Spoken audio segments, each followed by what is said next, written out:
Ja, Daisy Pelletier Yinche, Maideshkis initially, Billiganabashin, Kinlachini Dashache, Billiganadashna.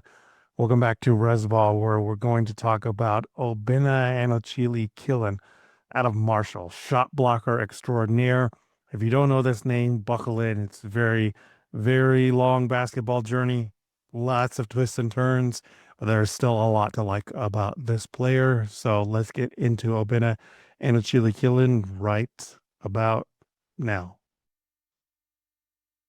So let's give you the background. This one's probably going to take a little bit longer than the other ones. Anytime there's a super sleeper like this, that a lot of the information isn't like readily available, I do want to tell the tale more than like the 5-star guys and the names who've been out there for at least like a year in advance. Obinna Anochili-Killen, originally from Lagos, Nigeria, really came over when he was a teenager, like started playing there in Nigeria and Lagos and got noticed by some coaches for prep school in Arizona that were like, okay, we want to bring you over here. And I don't know who was in charge of the travel and the money situation, whatever, but basically what ends up happening is Obinna flies to DC and this prep school gave him a train ticket from DC to Arizona. Again, I don't know what's going on. Obita gets there immediately. It's homesick and it's just like I don't know what to do. Calls his mom, and his mom's like, "I'll figure something out." Ends up connecting with a Nigerian student who's in Chapmanville, West Virginia, living with this family. You know, they talk about it, and the family's like, "Okay, Obita, we'll come get you." They go to the airport, pick him up. You know, not prepared for the cold DC weather and all that stuff. And Obina calls his parents and is like, I don't want to go to Arizona.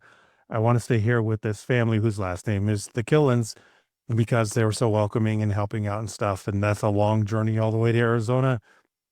So Abena ends up staying there in Chapmanville, West Virginia. And that's where the second part of his last name comes from. So he's adopted into the Killens and is now not just Obinna and Anochili, but Obinna Anochili-Killen. It really, a lot of Obinna's story is just West Virginia embracing him this whole way. So in Chapmanville High School in Chapmanville, West Virginia, Obinna helped lead them to two state titles there in 2018 and 2019. In his senior season at Chapmanville High School, he scored 15 points per game, pulled in 9 rebounds, and 4 blocks per game. The blocks are really what are going to come into play here, and it's the skill set that definitely Obinna is going to hang his hat on and really lean into. Definitely. He produced pretty well last season in his fourth season at Marshall. Apparently, there were some NIL offers out there for him, and he turned them down to stay at Marshall, which I think is the right decision in this case. You'll hear about this in more detail from me in a future episode where I do want to get Jam involved in it. I think the NIL situation can get out of hand for guys like this. Like Kate Tyson is my cautionary tale right now. And just go look up last season's, like, the top transfers that were listed. There's not a lot of success stories. Whereas if you know you're already in a good situation, like Obinna Anochili-Killen was here at Marshall, you already know the coaching staff believes in you and you're the guy getting the usage and stuff.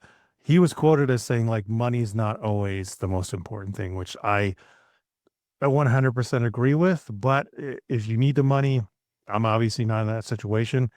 And if you're trying to play in the NBA, I think is a different type of conversation because of what Obinna Anochili-Killen was able to do here. I do think it helped out his NBA prospects a whole lot more. So fifth year guy, stayed at Marshall, ended up having another good year where he won Defensive Player of the Year in that conference. And he leaves Marshall as their leading shot blocker with 286 block shots across his 5 years.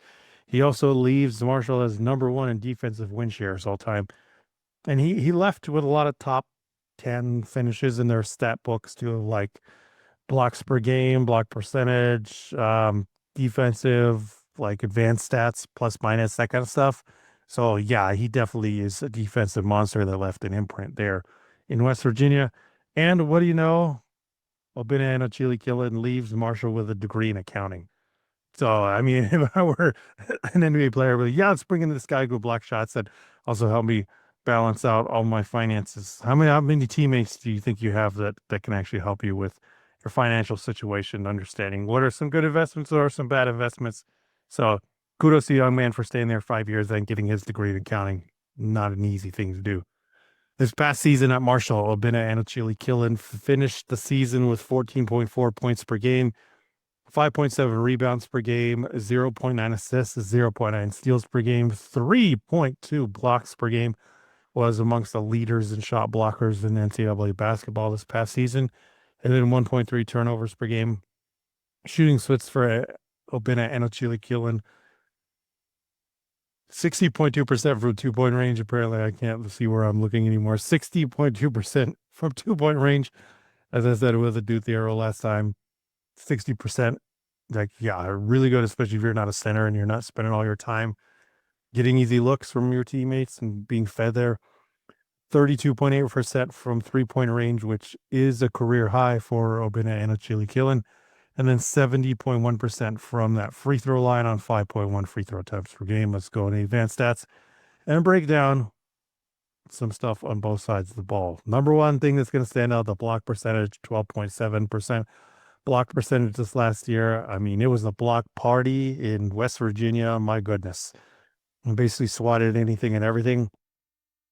Obinna Anochili-Killen leaves Marshall with a 7.5% career block percentage. Really, the fourth year, senior year is the only year to me where it's like, I don't know what happened, man. 3.3% block percentage. He still got blocks if you look at the numbers there.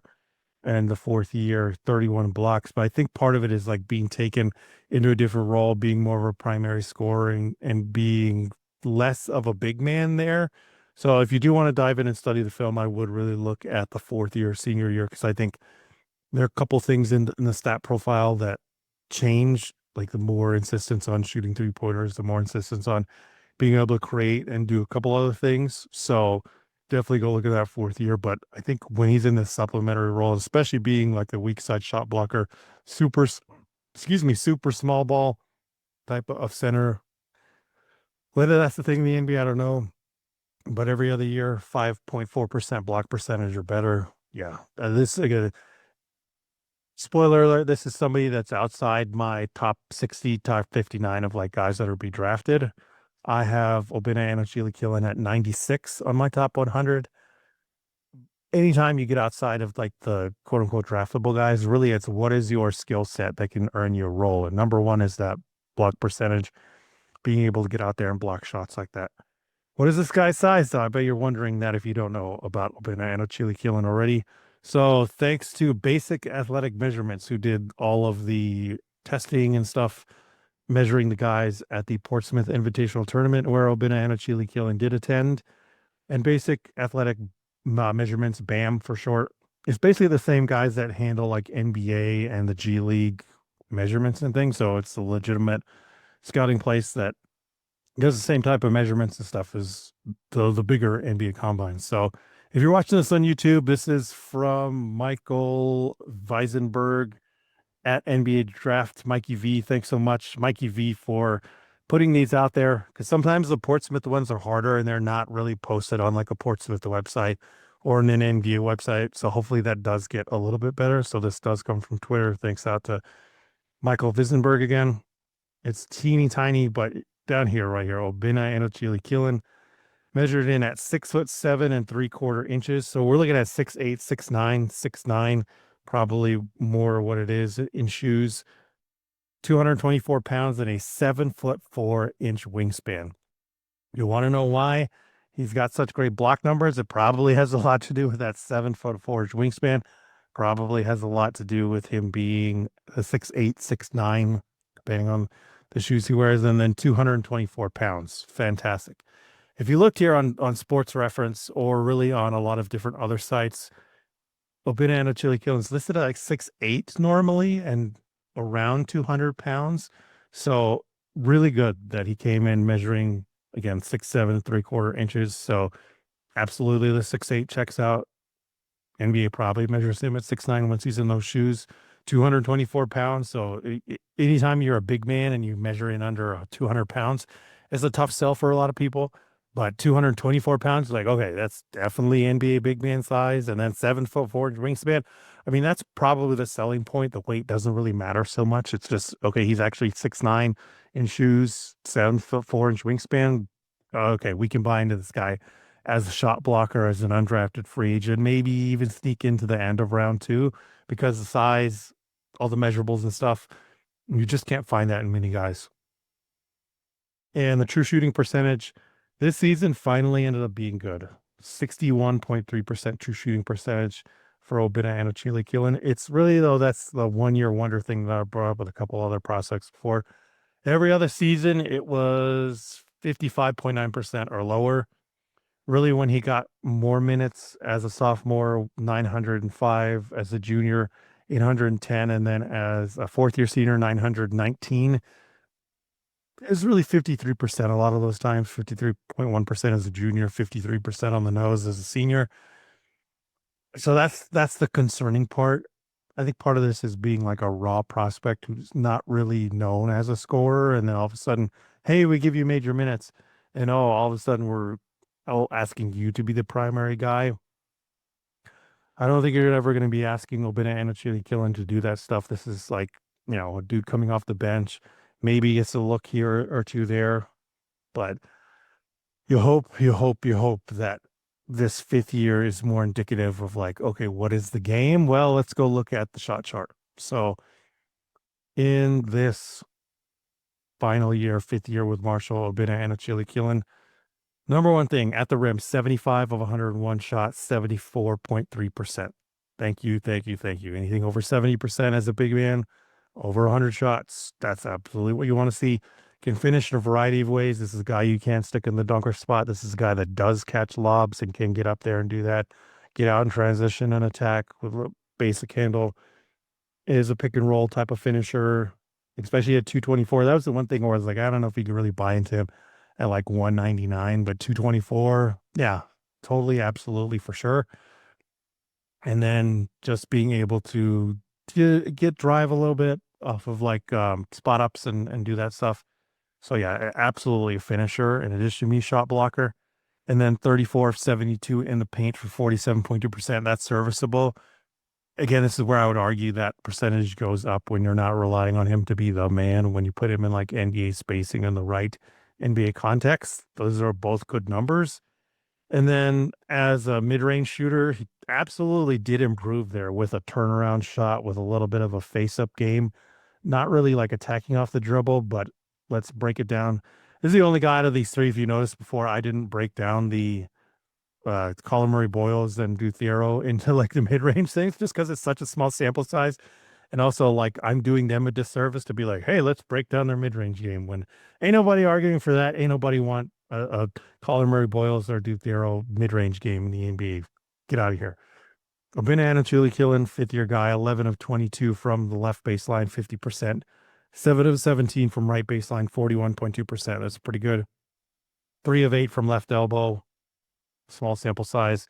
3 or 4 from the right elbow, small sample size. The baseline jumper, there seems to be a little bit there. There seems to be a little bit more of a post game. Again, not asking him to do that pretty much almost ever, but at least it's good to see over 5 years that he did these things, and that in the fifth year, hey, they actually turned into good offense. And this is what contributed towards his career high 61% true shooting percentage. Hey, what do you know? He actually found some spots where it's not just a dude that took shots at the rim, and he was the man on offense, being one of the lead guys there at Marshall.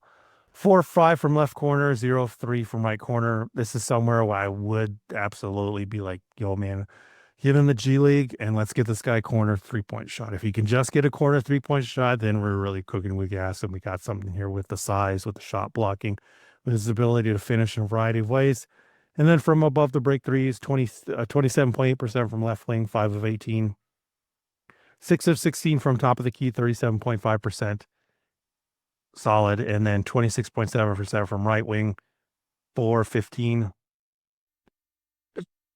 All I see when I look at Obinna Anochili-Killen from the moment I heard the name and dove into the tape and all that stuff, Derek Jones Jr.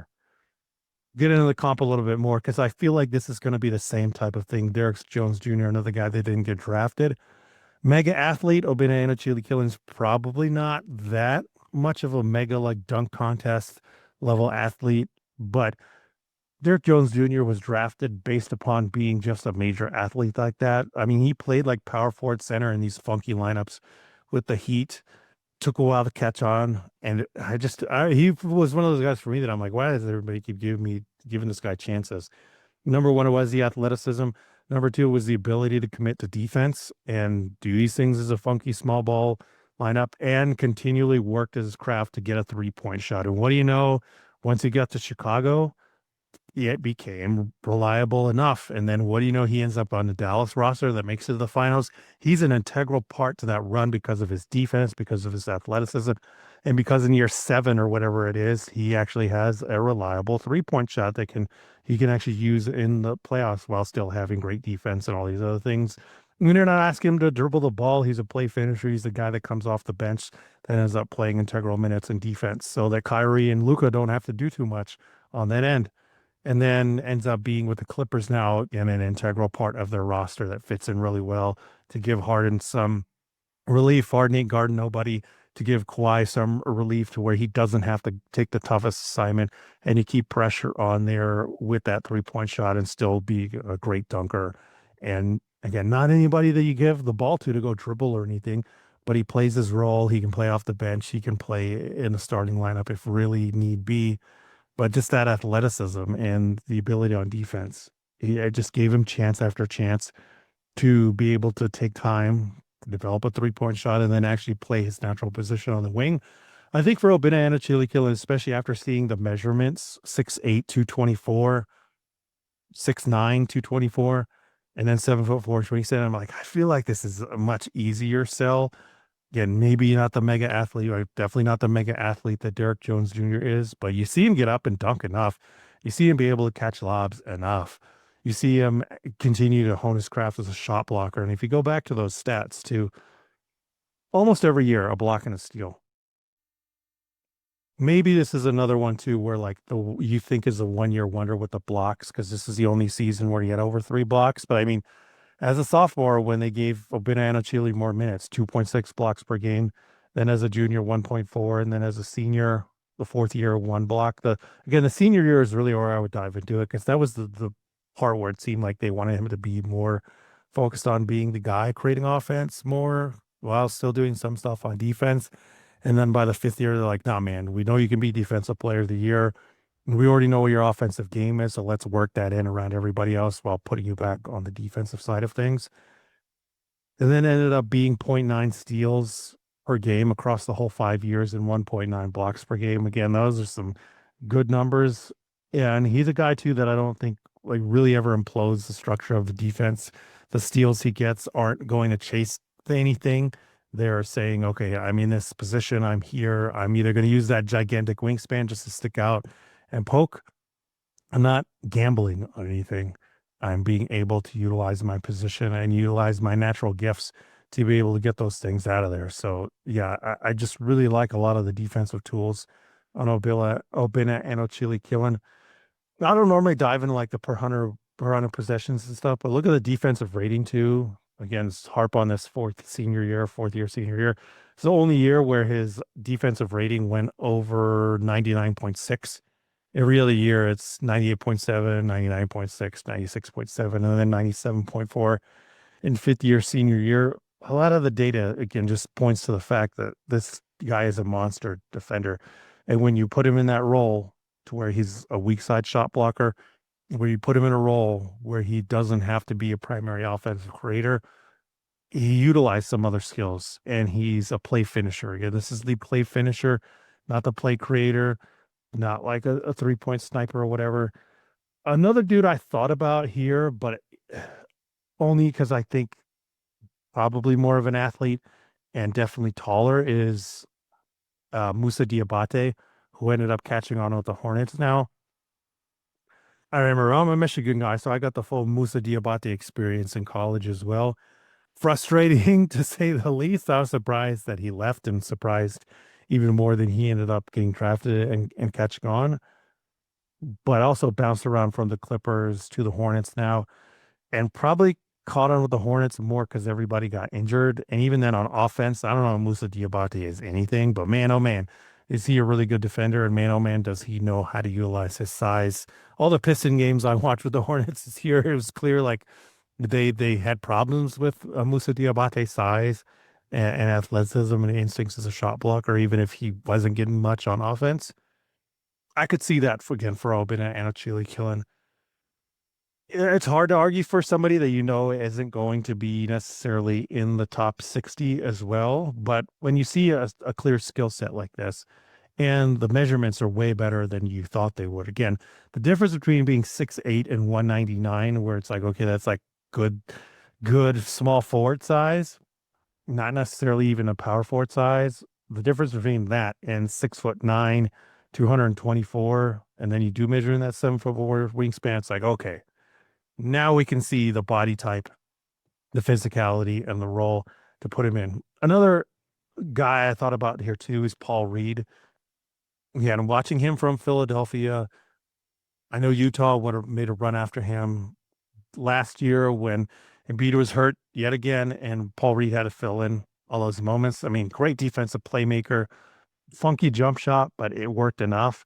And then this year with the Pistons, they didn't play him much, but all of us remarked every time he was in there, like, man, that guy just makes plays on defense. And it doesn't really matter that he doesn't do much on defense because you do like all the things that he's able to put on the court and to even give like the Knicks problems at times in the NBA playoffs. Paul Reed's listed at 6'9", 210. So it's not that far off from being an Obinna Anochili-Killen. And Obinna probably doesn't do the jumper stuff that a Paul Reed does because Paul Reed does kind of have an elbow jumper and has been more willing to let it go from three. I think with Obinna, it is more of like being the play finisher and utilizing stuff in pick and roll, working on that, and being a lob threat. So a lot to like here, man.